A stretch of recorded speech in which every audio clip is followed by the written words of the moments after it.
Jim Rogers, a legendary man in a world of investment and trading, co-founder of the Quantum Fund. Welcome to the show. It's really great to have you with us. I am delighted to be here, Sophie. Welcome to Moscow. All right, Jim, so a mess for both the American and the world economy. That's what you've predicted. What is it going to be like? Is it going to be just as bad as 2008? No, Sophie, it's going to be much worse. You should watch RT TV. Tell me. It's going to be much worse. We had a problem in 2008 because the debt was very, very high. Now the debt is much, much higher all over the world. Next time we have a problem, it's going to be worse than 2008. You should be very worried. You should be very knowledgeable, and you should get prepared. I'm not as knowledgeable as you are in Sure, you're better. questions of economy and finance, so tell me how bad are we talking about? I mean, you've been talking about this impending recession for a while now, ready to strike United States, for instance, but, you know, we see American economy picking up. The unemployment rate is going down, so why does it keep postponing itself? Wait. First of all, you listen to government figures. You remember the Soviet Union? The government had a lot of numbers that were very good. The United States now puts out a lot of figures that are not legitimate, accurate figures. You look at unemployment, what they do, for instance, they just stop counting many people, say they're not looking for a job anymore. So the numbers are artificial in the United States. Yes, some parts of the U.S. economy are doing very well. If you're on Wall Street or if you're in finance, you're doing fine because the government has been printing a lot of money and a lot of debt has been put out. But you go to Texas, go to go to the Midwest, they're not doing well at all. Most of the country is not doing well. All right, but give me something concrete. When do we have to expect this crisis to hit, and what's going to cause that meltdown? Sophie, for the last 18 months in the United States, most stocks have been going down. The averages are up because of a few big companies that make the average go up, and that's because the government, the Federal Reserve, central bank, is printing a lot of money. Stocks are going down in the United States. Most stocks are down. So the signs are already there. Now, unfortunately, they're not visible. They don't make headlines, so it's already happening. Parts of the country are in recession. Stock market, most stocks are going down. It's already happening. So if you look at the efforts of the world's financial planners and central bankers, I mean, their efforts to invigorate the economy are really working. What is working? What could work without the government interference? Without the government interference, wouldn't that be wonderful? Then we probably would have been finished with the problems of 2008 or 9. But most Americans will tell you that the economy is not better now. Their lives are not better than they were in 2008 or even 2005. Most Americans do not have a better life for a long, long, long time. If you ask me what to do, well, first of all, you should abolish the Federal Reserve. Now, America's had 3 central banks in our history. The first 2 disappeared. You can get along without a central bank, as we have. This central bank is a disaster. They've been printing a lot of money. They've been running up staggering amounts of debt. So the first thing we need to do is either abolish the central bank, which is unlikely, or tell them to stay out of the way. Tell them to stop printing money. Tell them to stop building up the debt. That's the problem in the U.S. Sophie, the United States is the largest debtor nation in the history of the world. Not the largest in the world, the largest in the history of the world, and the debt is getting worse. This is not a good situation. So you're thinking abolishing the central bank is going to improve the situation on the market? This particular central bank. Now, the world without central banks has problems, too. But this central bank is making all of our lives much worse, and the next crisis and the one after that, if we survive the next one, it's going to be really, really bad. And what you asked before what that means bankruptcies, that means currency turmoil, that means stock markets dropping a whole lot, that means interest rates going much higher. It won't be fun. I just wonder, how many crises have you seen in your lifetime? I mean, aren't they all the same? I mean, you always get bankrupt and you always... Well, but America was a creditor nation in my lifetime. When I was a kid, America was a creditor nation. But since 1987, America's become a debtor nation. And now, listen, we're good at America. In 30 years, we've become the largest debtor nation in the history of the world. We went so are the crises getting worse and worse? Yes. As your life progresses? Yes. That's because of me. I guess because I'm getting older, I'm causing the problems. So you also said that when economic troubles arise, it inevitably leads to a war. Now, we see some major world powers, and they're all in economic crisis. Are we doomed to watch see war RT. happen? Yeah, don't you see war happening? What kind of war do you see?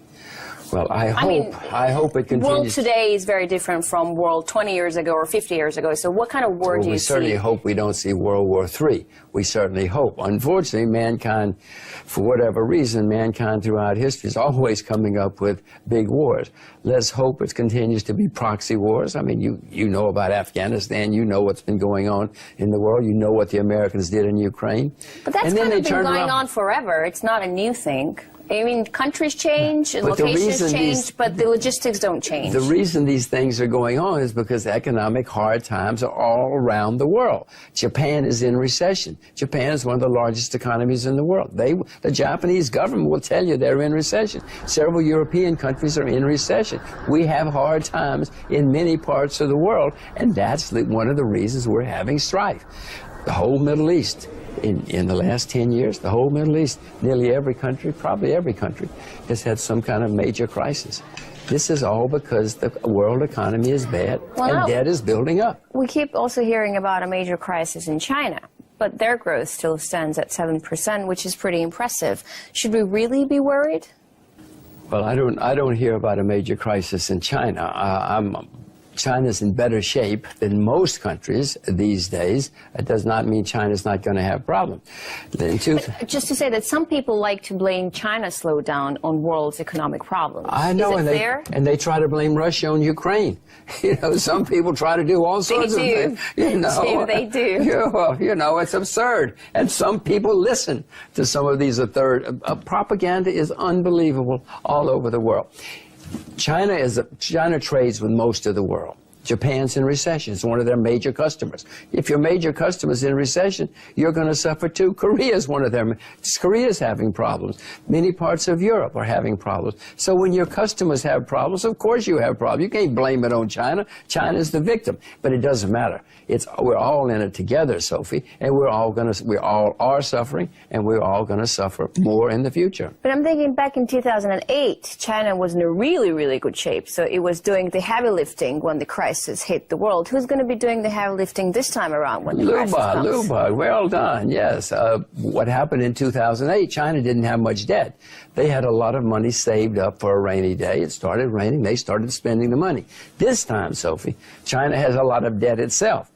It's astonishing that China's built up so much debt in just the last 8 years. So China's not going to be able to help as much this time as they did last time. Who's going to do the heavy lifting? You tell me. I told you, be worried and be prepared. There's nobody left. The central banks are going to print as much as they can. The governments in the U.S. and other places are going to spend as much as they can. But eventually the market's going to say, we don't want your garbage anymore. You're printing all this paper money. You're you're putting out all these bonds. No, we're not going to take it anymore. Well, I remember last year President Obama said that U.S. should be writing the rules of the global economy and not China. Well, first of all, are there any rules in global economy, and who is really to take the lead, if not China? Can America do the heavy lifting?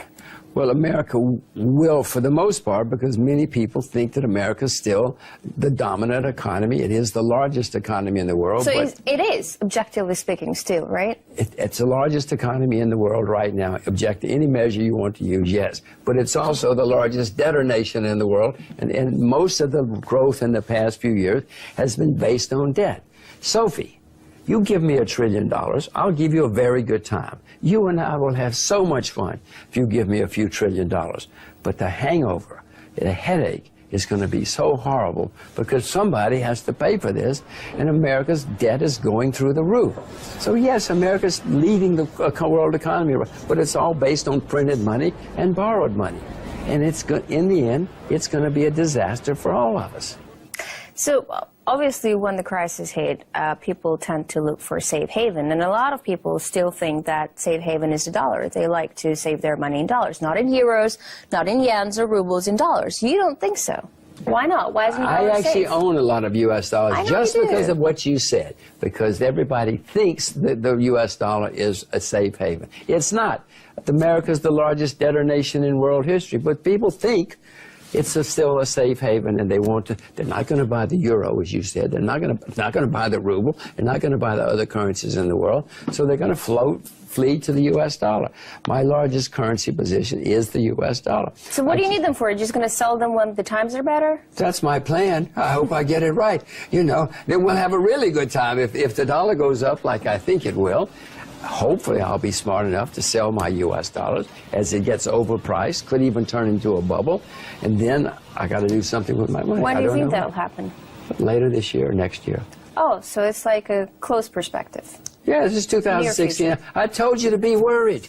To get prepared. And by the way, I just want you to know, speaking of currencies, last week week before last, I bought Russian government bonds in rubles. Wait. We'll get to the Russian bonds. But first, we see foreign governments actually dumping U.S. debt at a record rate. Why do we see this diminished appetite from overseas oversight? Do they just need the cash? Sophie, I'm not the only person who knows that the U.S. is the largest debtor in history and the debt's going higher and higher. Other countries need it, but many of them need the money.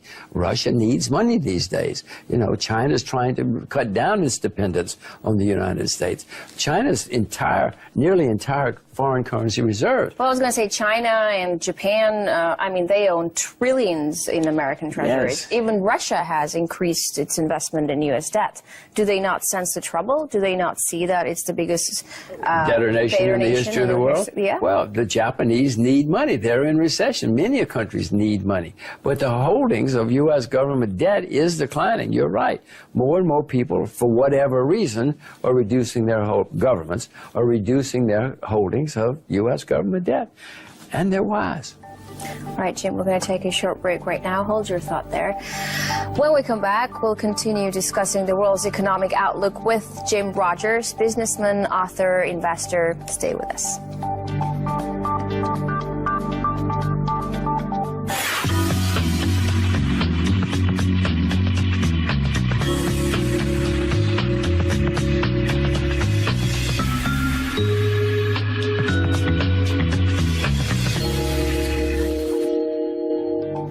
We're back with Jim Rogers, U.S. investor, businessman, discussing the state of the world's economy and what it means for us. So U.S. dollar is slowly forfeiting its position, right? Could something else take its place? How soon could it happen? What could it be? We need something to compete with the U.S. dollar because it is a flawed, terribly flawed currency. Now, you look around the world, there's nothing on the horizon except possibly the renminbi. Renminbi is a huge economy. It's not a huge debtor like many other countries, so the renminbi is the only one I can see. Now, the renminbi is not convertible, so it's an absurd statement, but it is becoming more and more convertible, more and more freely tradable, and as that happens, it's the only currency that I can see that will replace the U.S. dollar or begin to compete with the U.S. dollar. It takes a long time to get rid of old currencies. But right now, as we speak, what is safe in terms of commodities? Is gold safe, for instance? I own gold. I hope I still have it here. Yeah, I have gold. Can I have it? You can look at it, just to prove to you I have gold. I even have some Russian gold in here. Nice coin. See, that's Russian gold. So I own some gold, but I'm not buying gold now. I haven't bought gold in a while. I expect a better chance to buy gold sometime in the next year or two. If the dollar goes up, gold may go down. But if it goes down, I hope to buy a lot more gold because eventually gold is going to go through the roof. As this turmoil increases and people lose more and more confidence in governments, more and more confidence in paper money, they're going to look for something. And gold and silver will be a couple of those places. If you're looking for something right now, agriculture. Wait, Sophie, do you... Well, yeah, you believe that the future is in agriculture, that farmers are the billionaires of the future. But why farming? I mean, it does seem like it's a step back in history, no, rather than the other way around. Sophie, just like going back to gold or going back to typewriters because everything's wired and the only safe way is to typewrite things. Do you know how to drive a tractor? No, I don't. No, you don't. I don't even have a driving license, Jim. Really? Yeah. Not even for a car? No. Motorcycle? No. Oh, my gosh. I don't know if I've ever met I'm anybody. your kind of girl. I'm the old-fashioned type. You are the old-fashioned type. So tell me, Wow. why farmers? Fantastic. Why are they the future billionaires? Sophie, for many periods in history, we've had when the farmers, when the agriculture people were on top, followed by people when the financial types and others were on top, going back to the farmers and people who produce real goods. This has been going on for thousands of years. All these cycles come and go. Now, agriculture has been a horrible business for 30 years. The average age of farmers in America is 58. In Japan, it's 66. In Canada, it's the oldest in recorded history. The highest rate of suicide in the UK is in agriculture. Millions of Indian farmers come. This is a terrible business, horrible business, and it has been for over 30 years. More people in America study public relations than study agriculture. So where is the future in agriculture? Well, you're supposed to buy low. Didn't your parents teach you to buy low and sell high? Agriculture is the disaster. Now, either it's going to get better, or we're not going to have any clothes or any food at any price. And the turn is coming. Agriculture in Russia, for instance, right now is becoming very, very exciting, very, very profitable. You should go out and learn to drive a tractor. I'm telling you. I might. I'm telling you after this interview. Okay. I don't want to be left without clothes. Oh, God. Me neither. Or food. I want you. And where are we going to get our vodka? I know. I mean, for goodness sake. I'm going to learn how to drive a tractor after this. It will be a crisis if you. All right. So tell me, in broader terms, where should be people looking to invest geographically? Well, I have started. Whether it's agriculture or business or finance. I have sold short the United States, and I have sold short the stocks in the United States, and I have sold short junk bonds, low-grade bonds in the United States. I own shares in China. I bought more. I have shares in Russia.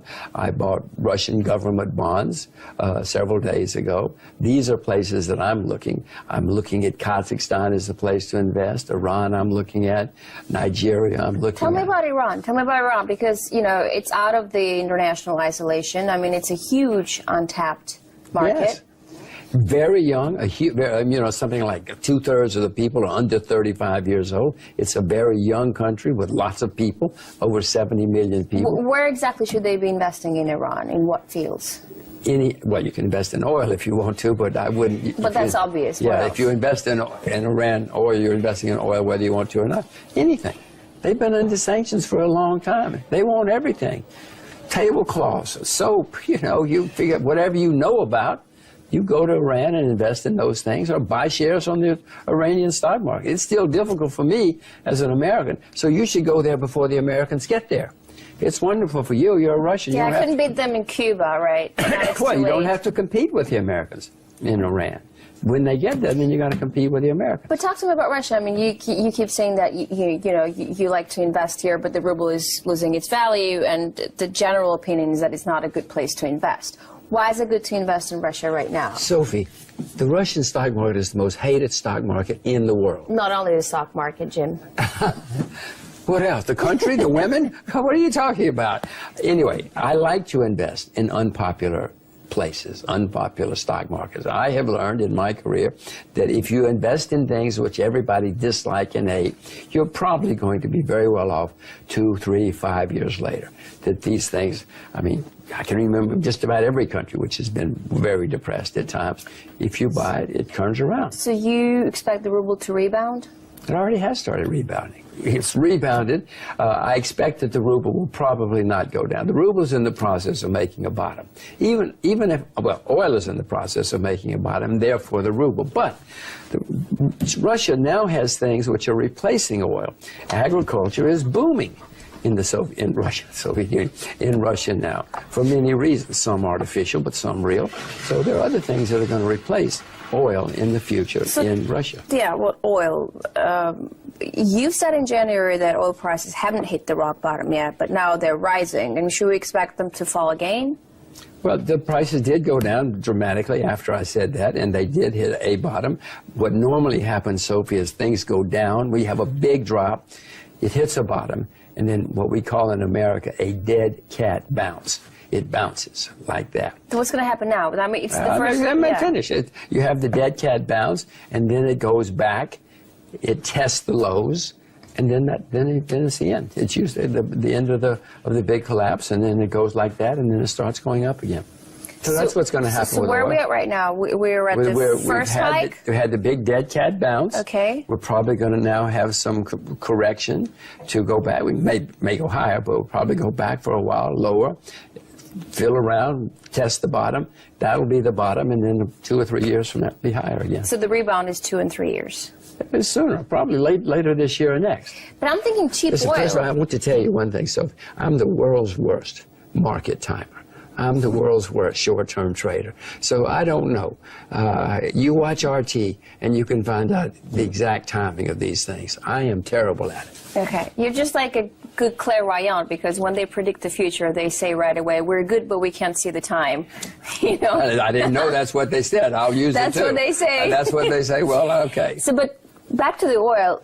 I'm thinking cheap oil is actually good for a global economy. No, isn't cheap energy a driving factor for growth in like giant countries like China or India? It's absolutely. There are more people who consume energy than produce energy. There's no question about that. It is better for all of us. But in the meantime, many people are suffering. Russia, Nigeria, many people are suffering with lower energy prices. But overall, the world is better off with low energy prices. So, what do you think is in store for the emerging economies like Brazil, India? Well, there are many, many emerging economies, so there's no generalization. Who will take the lead? Who do you think will take the lead? Coming out of this? Yeah. China. China's going to the next great country. China isn't quite an emerging economy. I'm talking about the emerging big economies. Okay, well, first of all, I want you to know, China's the next great country in the world. The 19th century was the century of the UK. The 20th century was the century of the US. The 21st century is what's going to be the century of China. So, you have children? We'll have soon.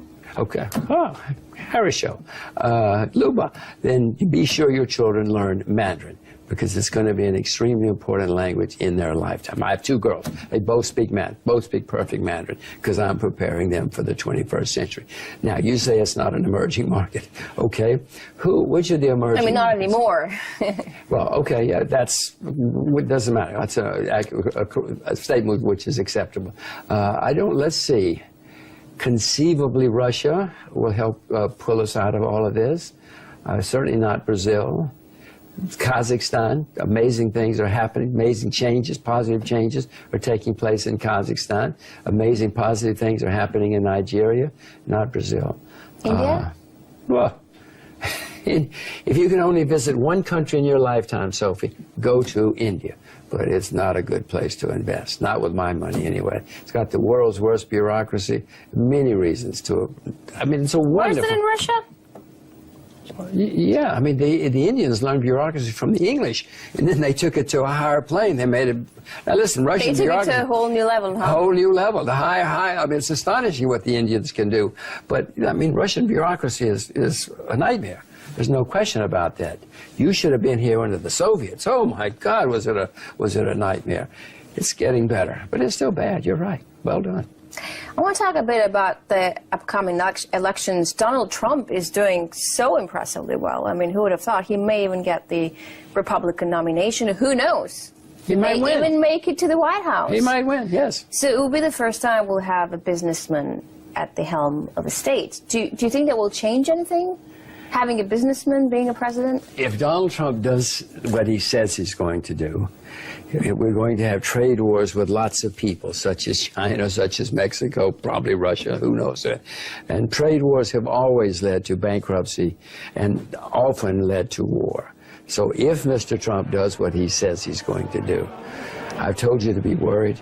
If Mr. Trump wins and does what he says, you better be panicked, because the world is really going to fall apart. This absolute disaster, worse than I'm even telling you might happen, and we might even have big wars at that point. So now, one thing about it, Sophie, you have job security, because journalists have to report it. Somebody has to report to us what's going on, and if this is all very bad, which will happen if he does what he says, it's going to be really, it's going to be a terrible world. I worry about my little girls in that world. I mean, their efforts to invigorate the economy are really working. What is working? What could work without the government interference? Without the government interference, wouldn't that be wonderful? Then we probably would have been finished with the problems of 2008 or 9. But most Americans will tell you that the economy is not better now. Their lives are not better than they were in 2008 or even 2005. Most Americans do not have a better life for a long, long, long time. If you ask me what to do, first of all, you should abolish the Federal Reserve. Now, America's had 3 central banks in our history. The first 2 disappeared. You can get along without a central bank, as we have. This central bank is a disaster. They've been printing a lot of money. They've been running up staggering amounts of debt. So the first thing economy and finance. So tell me, how bad are we talking about? I mean, you've been talking about this impending recession for a while now, ready to strike United States, for instance. But, you know, we see American economy picking up. The unemployment rate is going down. So why does it keep postponing itself? Wait. First of all, you listen to government figures. You remember the Soviet Union? The government had a lot of numbers that were very good. The United States now puts out a lot of figures that are not legitimate, accurate figures. You look at unemployment. What they do, for instance, they just stop counting many people. Say they're not looking for a job anymore. So the numbers are artificial in the United States. Yes, some parts of the U.S. economy are doing very well. If you're on Wall Street or if you're in finance, you're doing fine because the government has been printing a lot of money and a lot of debt has been put out. But what you need to do is either abolish the central bank, which is unlikely, or tell them to stay out of the way. Tell them to stop printing money. Tell them to stop building up the debt. That's the problem in the U.S. Sophie, the United States is the largest debtor nation in the history of the world. Not the largest in the world, the largest in the history of the world, and the debt is getting worse. This is not a good situation. So you're thinking abolishing the central bank is going to improve the situation on the market? This particular central bank. Now, the world without central banks has problems, too. But this central bank is making all of our lives much worse. And the next crisis and the one after that, if we survive the next one, it's going to be really, really bad. And what you asked before what that means bankruptcies, that means currency turmoil, that means stock markets dropping a whole lot, that means interest rates going much higher. It won't be fun.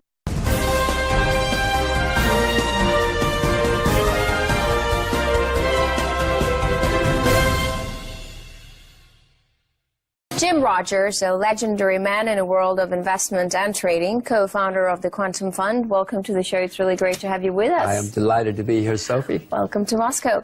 All right, Jim, so a mess for both the American and the world economy. That's what you've predicted. What is it going to be like? Is it going to be just as bad as 2008? No, Sophie, it's going to be much worse. You should watch RT TV. Tell me. It's going to be much worse. We had a problem in 2008 because the debt was very, very high. Now the debt is much, much higher all over the world. Next time we have a problem, it's going to be worse than 2008. You should be very worried. You should be very knowledgeable, and you should get prepared. I'm not as knowledgeable as you are in Sure, you're better. questions of economy. Go to Texas. Go to go to the Midwest. They're not doing well at all. Most of the country is not doing well.